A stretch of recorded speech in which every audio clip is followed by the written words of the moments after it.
अंधभक्त को घर से ढूंढ ढूंढ कर निकाला जाएगा। बेटा कहाँ थे तुम सपोर्टर, जेल में ठूसा जाएगा। अंधभक्त मुक्त भारत,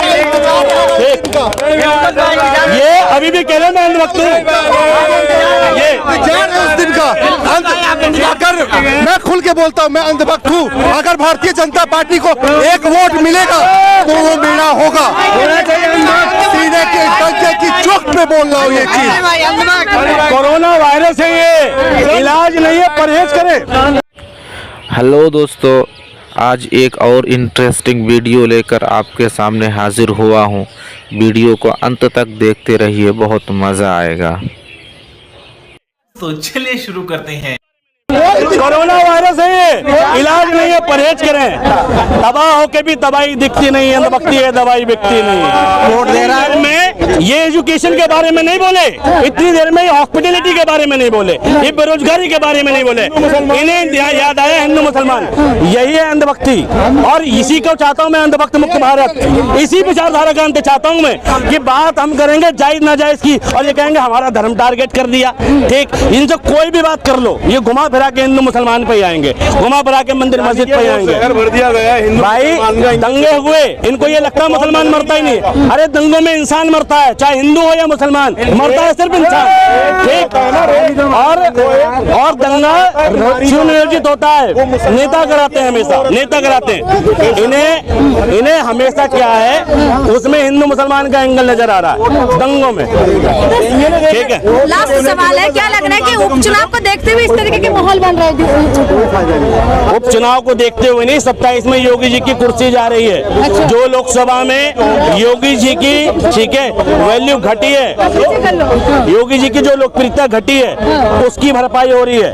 भाई जो व्यक्ति आता ही दंगे की विचारधारा पे हो, जो कुर्सी पे बैठ के कहता हो नमाज नहीं होगी बाहर सड़क पे, और बाद में दूसरी कम्युनिटी के लिए सड़क पे कावड़ यात्रा का आयोजन करा देता हो, कहता है भाई सड़क पे नमाज पढ़ने से ट्रैफिक जाम होता है, समस्या होती है, एम्बुलेंस भी गुजर सकती है, लेकिन वो व्यक्ति कावड़ यात्रा का इंतजाम कराता है। मैं कोई बुराई नहीं है, कावड़ यात्रा का इंतजाम करना चाहिए, लेकिन किसी दूसरे धर्म से दिक्कत भी नहीं होनी चाहिए। भाई जैसे उनका कर रहे हो वैसे इनका करो, लेकिन किसी एक को बढ़ावा देना और एक को दबाना, यही कम्युनलवाद है, यही कम्युनलवाद है। और इसी विचारधारा का अंत होना चाहिए। योगी जी चले भी जाएं तो उनकी विचारधारा रह जाएगी। अंधभक्त मुक्त भारत, हर अंधभक्त को जेल होनी चाहिए। ये बड़ी अच्छी बात कही आप। और वो वक्त आएगा, और कोई नहीं लाएगा तो मैं लाऊंगा, कोई नहीं, पक्की बात, मैं जरूर लाऊंगा। मैं जमीन पे काम कर रहा हूँ, और एक वक्त वो आएगा कि अंधभक्त को घर से ढूंढ ढूंढ कर निकाला जाएगा। बेटा कहाँ थे तुम सपोर्टर, जेल में ठूसा जाएगा। अंधभक्त मुक्त भारत, ये अभी भी कह रहे ना अंधभक्त।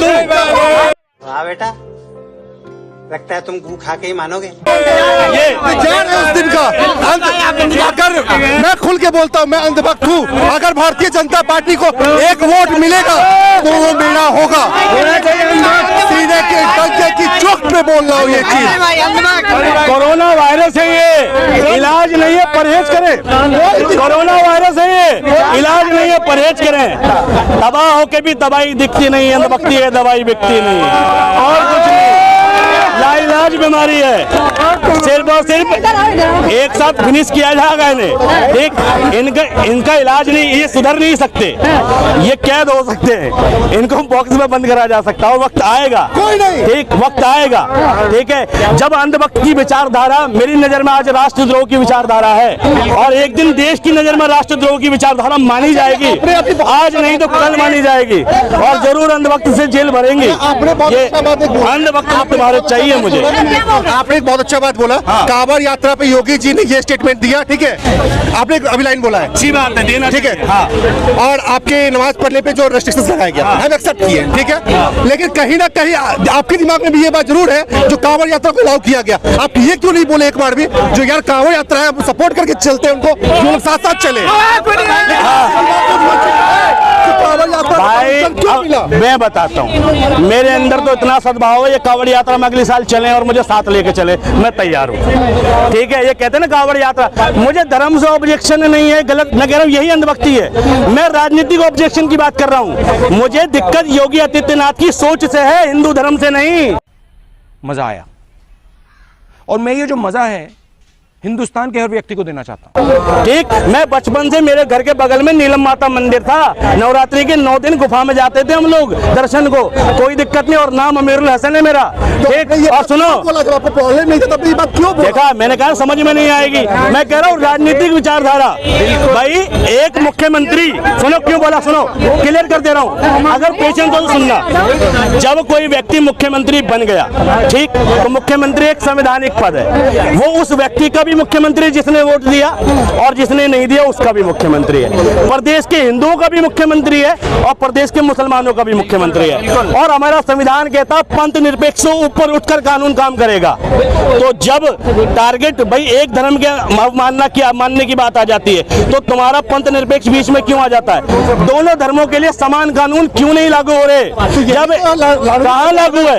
एक बंदे को कहा जा रहा है सड़क पे नमाज नहीं पढ़ोगे, ठीक है, दो सिविल कोड क्या ठीक है, यूनिफॉर्म सिविल कोड क्या है? क्या है बताओ? चलो मैं आपसे पूछता हूँ, मैं बताऊंगा क्या है यूनिफॉर्म सिविल। कोई भी चीज जो आपके लिए अलग है, ठीक है, मैं हमारे लिए अलग है। आपने अभी एक बात बोला, जो वक्फ बोर्ड के लिए जो जमीनें के लिए जो अभी वक्फ बोर्ड में था, जो चेंजेस करके डीएम को पावर दिया जा रहा था, जो वक्फ बोर्ड में रही है, ये था, ये आप भी जानते हैं, हम भी जानते हैं। आपको भी एक बात पता होगा, आप लोगों ने एक वर्ड उठाया, ओवैसी साहब ने एक वर्ड उठाया था, जो क्यों इस्लामिक चीज में कोई भी नॉन इस्लामिक लोग क्यों होंगे, ठीक है।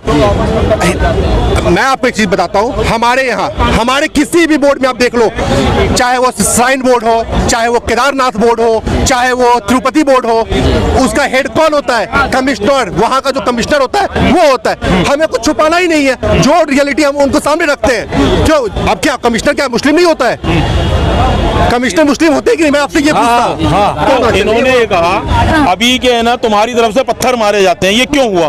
मैं इनसे सवाल पूछता हूँ कि तुम्हारी तरफ से ये करा जाता है, ये क्यों हुआ? इसका कोई हल नहीं है। इसका हल ये है कि वो बात करो ना, इधर से हो ना उधर से हो। नहीं, अखलाक अहमद था।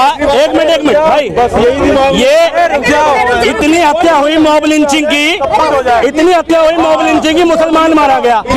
आज तक किसी हिंदू को नहीं मारा गया ऐसे मॉब लिंचिंग में, ठीक है, नारे लगा के। तुम बताओ, किसी के बाप का नहीं, सबका है। यही है अंधभक्त, इनकी बात कर रहा हूँ। इस विचारधारा का अंत नहीं होगा ना, इस विचारधारा का अंत नहीं होगा तब तक ये देश दंगा प्रूफ नहीं होगा। दंगा मुक्त करने के लिए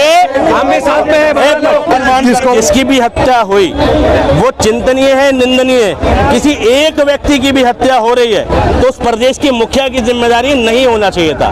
मैं ये जानता हूँ योगी आदित्यनाथ और योगी आदित्यनाथ की पुलिस किसी भी दंगा को होने से पहले अगर इतने स्ट्रॉन्ग डिसीजन वाले माने जा रहे हैं कि भाई बाबा जी का फैसला बड़ा मजबूत है, तो दंगा होने से पहले क्यों नहीं रुक जाता? क्यों सीए के प्रोटेस्ट में हजारों लोग घायल हो जाते हैं, कई लोगों को गोली लग जाती है? क्यों हाथरस कांड में कई लोग घायल हो जाते हैं? भाई पहले क्यों नहीं रोका जाता?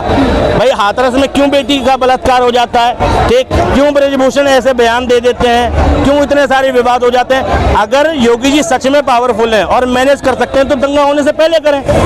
दंगा होने के बाद तो एक्शन कोई भी लेगा, और फिर एक्शन के नाम पर क्या होगा? कम्युनिटी विशेष को टारगेट किया जाएगा। अगर गूगल पर सर्च करोगे तो सबसे कम रेवेन्यू जनरेट करने वाला, सबसे कम प्रति व्यक्ति आय वाला, यानी सबसे गरीब जिला बहराइच है। और जहां गरीबी वहां अशिक्षा, और जहां अशिक्षा, जहां शिक्षा का कोई महत्व नहीं, वहां अंधभक्त। समझ गए? वहां बीजेपी का सपोर्टर, तो वहां